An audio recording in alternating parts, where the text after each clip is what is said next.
सगळे धरणं जवळपास भरलेली आहेत. काय साखर आज घेऊन राहायला घातले? प्रथम तर मी गणेश उत्सवाच्या या शुभप्रसंगी मी सर्वांना मनपूर्वक शुभेच्छा देतो. या वर्षाचं गणरायाचं आगमन अतिशय सर्वांना शुभदायी ठरलेलं आहे. राज्याचे लोकप्रिय मुख्यमंत्री माननीय देवेंद्रजी फडणवीस यांनी जो दुष्काळमुक्त महाराष्ट्र करण्याचा संकल्प केलेला आहे, मला वाटतं त्याची सुरुवात या वर्षाच्या पावसामुळे झाली. सर्व धरणं भरलेली आहेत.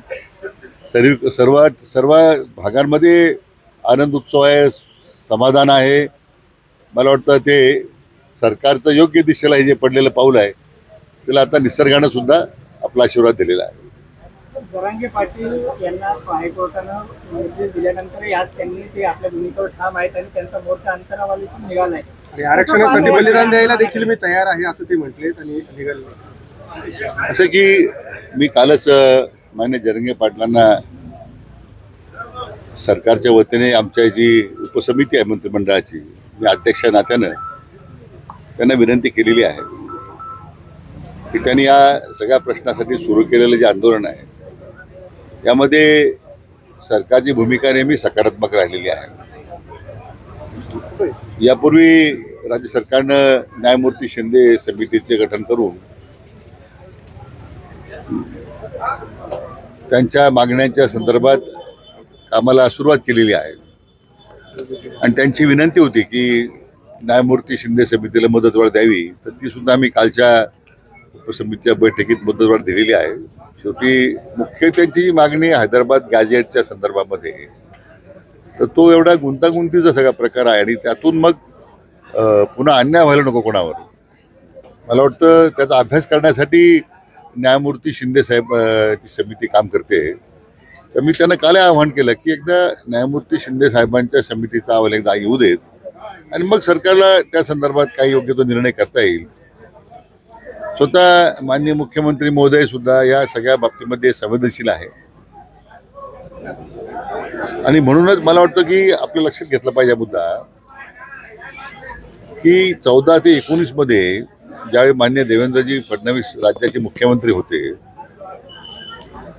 पहिल्यांदा मराठा आरक्षणाच्या संदर्भात जर कोणी पुढाकार घेतला असेल तो त्यांनी घेतला आणि 16% आरक्षण आपण देऊन, सरकारनं देऊन ते मान्य उच्च न्यायालयामध्ये सुद्धा कसोटीला ते त्या ठिकाणी उतरलं होतं. आता 19 साली जे महाविकास आघाडी सरकार त्या ठिकाणी सत्तेवर आलं, 2.5 वर्षामध्ये साधं मराठीचं भाषांतर इंग्रजीत काढण्याचं सुद्धा त्यांच्यामध्ये महाविकास आघाडीच्या नेत्यांना सुचलं नाही. वेळ मिळत नव्हता. सर्वोच्च न्यायालयाच्या वकिलांचे पैसे थकवले होते. म्हणजे मुळे त्यांना गांभीर्यच नव्हतं. कारण स्वतः त्या महाविकास आघाडीचे नेते शरद पवार नेहमी सांगत होते की मराठा समाज आरक्षण आपण देऊ शकणार नाही.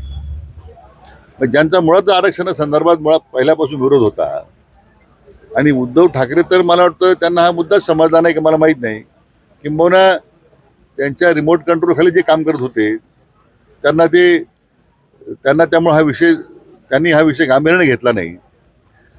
16% आरक्षण जे मान्य देवेंद्रजींनी दिलं होतं प्रयत्न करून, तर मान्य सर्वोच्च न्यायालयामध्ये या महाविकास आघाडीच्या निष्क्रियतेमुळे ते गेलं. नंतर पुन्हा महायुती सरकार राज्यामध्ये आलं. मान्य मुख्यमंत्री एकनाथ शिंदे साहेबांनी पुढाकार घेतला. आपण आता 10% आरक्षण दिलं, ते आज टिकून आहे. आता केंद्र सरकारनं EWS मध्ये 10% दिलं आरक्षण, 12%, 10% आणि आता आपण 10% दिलं, असं 72% आरक्षण आजही राज्यामध्ये आहे. आता याच्यामध्ये विशेष करून आज राज्यामध्ये बहुतांशी विदर्भामध्ये तर स्वर्गीय भाऊसाहेब पंजाबराव देशमुख यांच्या पुढाकारानं बहुतेक विदर्भातल्या लोकांना कुणबी दाखले मिळालेले आहेत.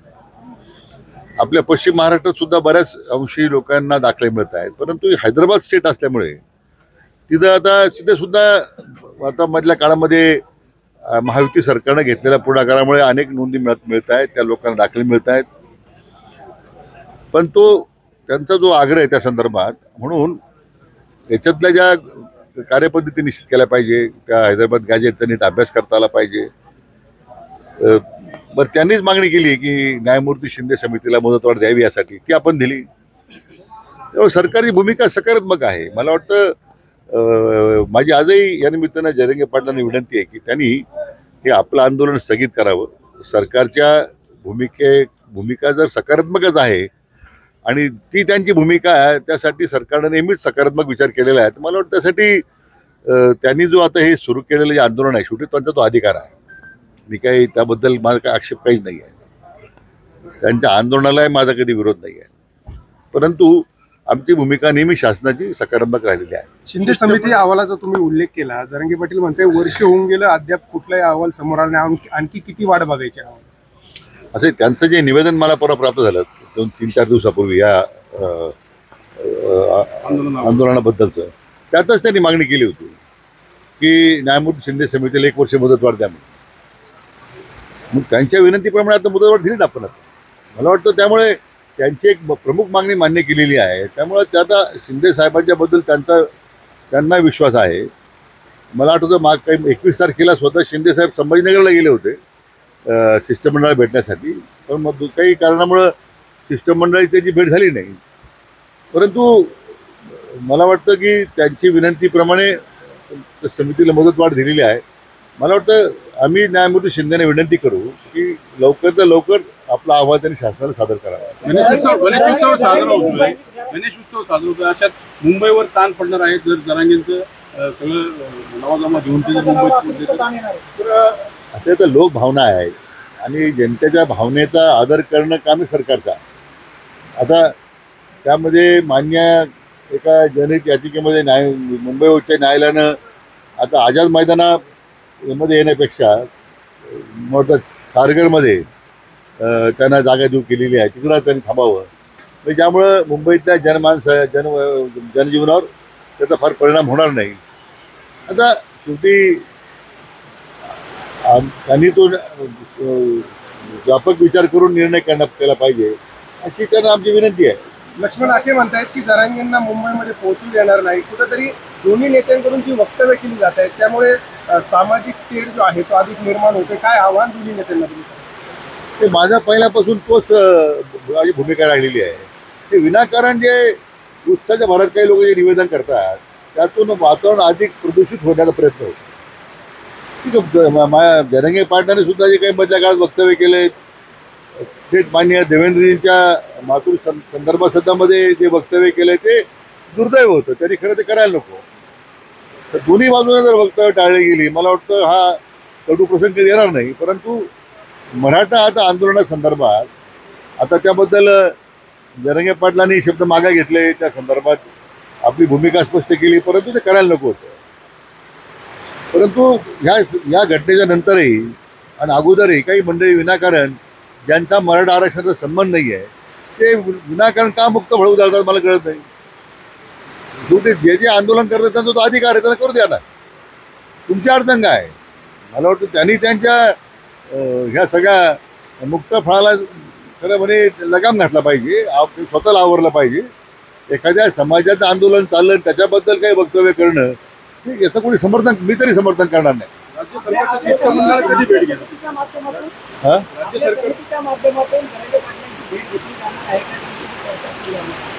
ते आता आमची काल मंत्रिमंडळ उपसमितीची पहिली बैठक झाली. मी काल मुंबईच्या पत्रकार परिषदेमध्ये सरकारची भूमिका स्पष्ट केलेली आहे. आता त्या अजून काही त्यांची त्या शिष्टमंडळाने भेट घ्यावी की शिष्टमंडळाने भेटावं, शिष्टमंडळाला भेटण्याची माझी तयारी आहे असं कुठलंही आमच्याकडे तरी काही अशी माहिती उपलब्ध नाही आहे किंवा तशी विनंती आलेली नाही आहे. पण निश्चितपणे सरकार केव्हाही चर्चा करायला तयार आहे.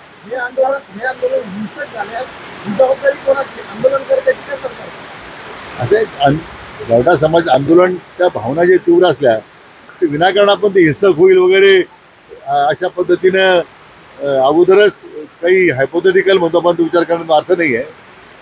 त्यातून समाजाची बदनामी करण्याचा प्रयत्न होतो. मराठा समाज आरक्षण नेहमीच 58 मोर्चे राज्यामध्ये निघाले लक्षावधी लोकांचे, कुठे हिंसाचार झाला? मला वाटतं आंदोलन संयमाने झालेलं आहे. ठीक आहे, दुर्दैवाने काही कधी कधी असे वक्तव्य होतात ते व्हायला नको होते, परंतु आंदोलन शांतता मार्गानेच होईल कुठेही हिंसा होईल असं मला अजिबात वाटत नाही. आंदोलनाच्या चर्चा करणं योग्य आहे का? कारण जरांगेंनी पुढे एक पाऊल उचला होतं शिष्टमंडळ चर्चा. आता तो त्यांचा प्रश्न आहे, आमची तयारी आहे. सर, तुम्ही म्हणालात की सरकार सकारात्मक आहे, परंतु जरांगे पाटील आंदोलनावर ठाम आहे, तर यामागे काही अदृश्य शक्ती आहे का? काही पॉलिटिकल वाटतंय का यामध्ये? नाही, मला त्याची कल्पना नाही आहे. मी शेवटी समाजाच्या भावनेचा आदर करणारा मी माणूस आहे आणि त्यामुळे त्या दृष्टीने मी पाहतो. आता याच्या मागे कोणत्या छुप्या शक्ती आहेत, काय आहेत, त्याच्याबद्दल एकदा विधानसभेत चर्चा होऊन गेलेली आहे.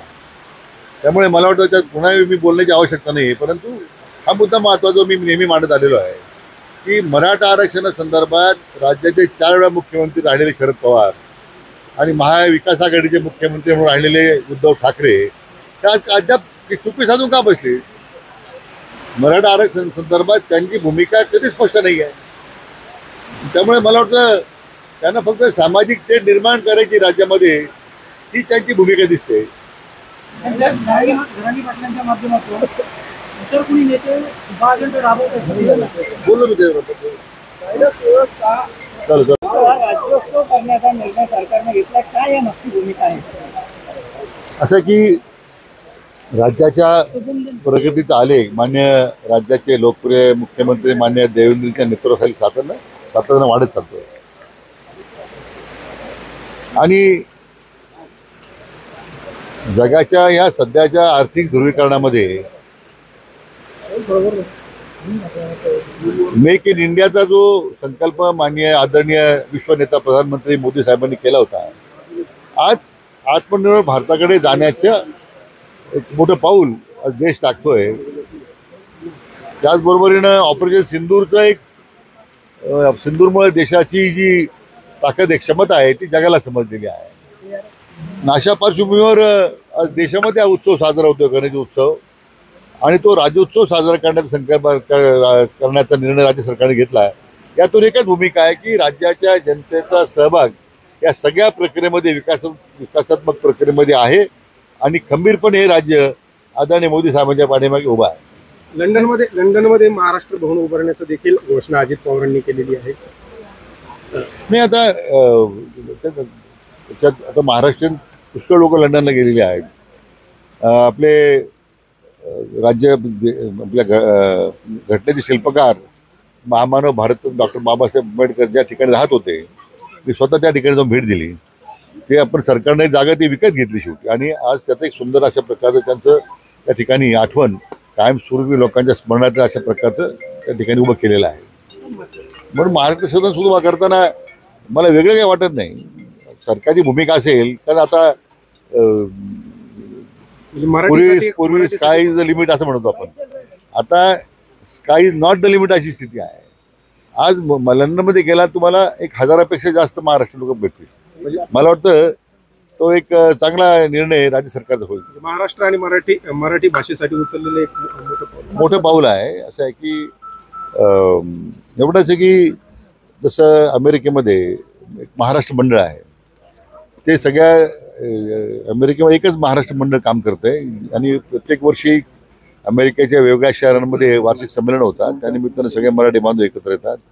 मला वाटतं तीच पद्धत आता इंग्लंडमध्ये सुरू करण्याची गरज आहे. तिथे आहेत महाराष्ट्र मंडळ, पण ते बरेच आहेत, 9-10 प्रकारचे आहेत अशी माझी माहिती आहे. त्यांना मी विनंती केलीच, एकत्र या, एकच महाराष्ट्र मंडळ तयार करा.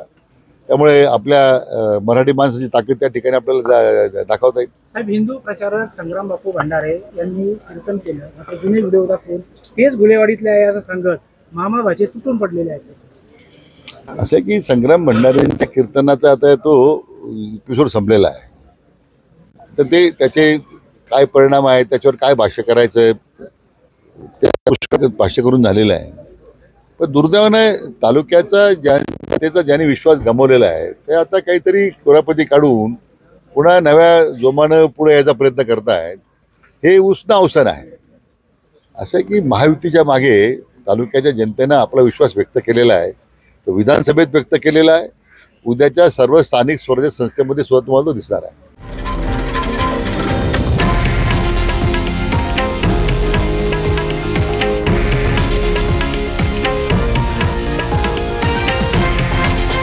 हे आहे देशातील नंबर 1 न्यूज नेटवर्क आणि आपण पाहत आहात TV9 मराठी, एकमेव